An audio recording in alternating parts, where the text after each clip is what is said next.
So today we'll go over chapter questions 26 through 50, some practice exams for the Florida Broker exam. And this is, I guess, exam B.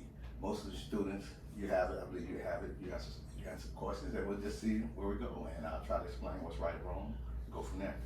Okay. Question A. A man has been an active real estate broker in another state for 15 years. The non-resident and out-of-state license is licensed in a state that has a mutual recognition agreement with Florida. Which statement applies to this situation? A.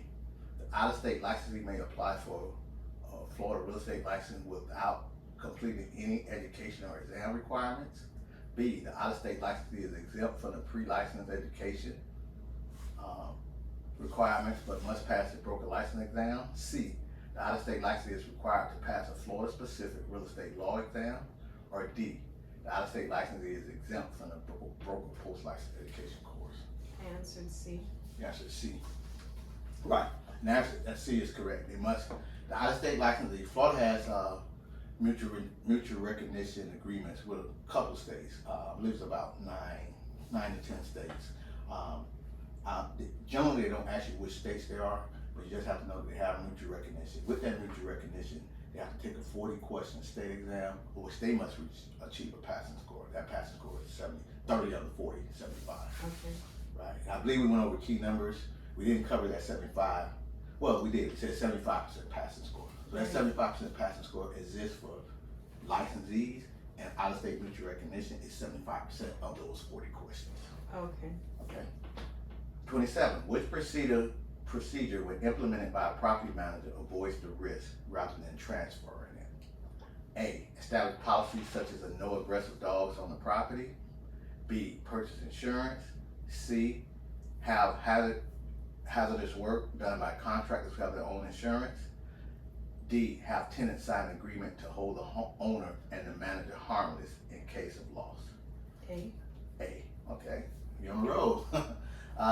Again, which procedure would implement avoids the risk rather than transferring it? Basically, the answer speaks for itself. Now we'll be in chapter 18, which is the property management section. And approximately, most of the test does not come from that chapter, but again, you never know. That one question right may be the difference between the 74 and the 75. 28. A study designed to assess the likelihood that hazardous substance may be present on a particular site is referred to as A. Soil analysis. B. A contamination assessment. C. An environmental site assessment. Or D. An environmental impact study. A. A. No, that answer is C. Any particular reason why you chose A? No, I mean, I actually put B, but I didn't think it was right.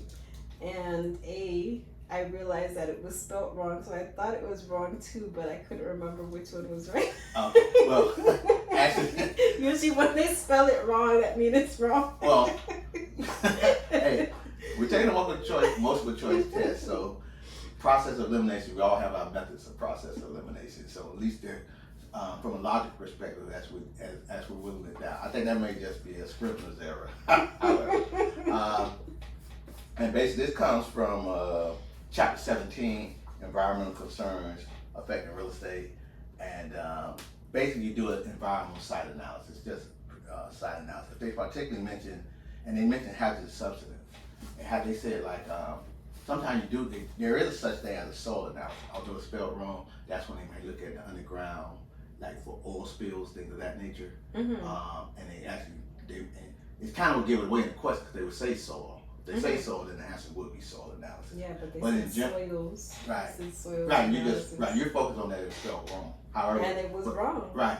But it's wrong not because it's spelled wrong. It's wrong because when they say the hazardous substance, but because there is that's one point I'm trying to illustrate. There is something called a soil analysis. When they look at the dirt and they look and see if there's oil spills, contamination in the soil. Right. So your process, because it was spelled wrong, but that's not the reason why. Just the overall thing, usually do environmental site analysis. Some of it could be soil analysis, water, they might test the water, things of that nature. Okay. But tough question is something we don't typically encounter every day in your day-to-day transaction, doing real estate transactions. 29. Payment of 2 discount points should reduce the mortgage interest rates by approximately. B. You said D as in boy? B as in boy. Okay, got it. And basically 1 point is equal to 1/8%, so 2 points would be 2/8%, which would 2/8 is equal to 1/4. And I know you have a background in mortgages, so that goes back to the days. Why do they charge points? To increase the lender's yield, right? 30. A real estate broker may accept which appraisal assignment? A, an assignment to appraise a residential condominium for the purpose of refinancing through a federally chartered savings association. B, an assignment to appraise a single family home to be used by a couple applying for an FHA mortgage through a branch office. C, an assignment to appraise a duplex for an attorney concerning an estate liquidation. Or D, an assignment to appraise a retail store for a federally chartered bank. See, pretty much, you're gonna be a real estate broker very soon, right? And part of the A-bar sale, one of the A's is the appraisal function, but we already know state certified appraisal. If it's a federal related transaction, they do the appraisals.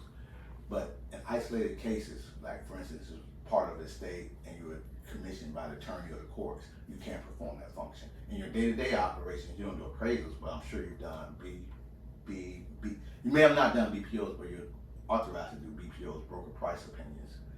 You or your broker that you're assigned to. And certainly in your day-to-day function, you use appraisal concepts as you do the CMA. Right. Okay. 31. Which item is included in a reconstructed operating statement? C. So you're on the road, maintenance and repairs, we won't belabor it. So we'll go ahead and take a pause and go through the next set of questions.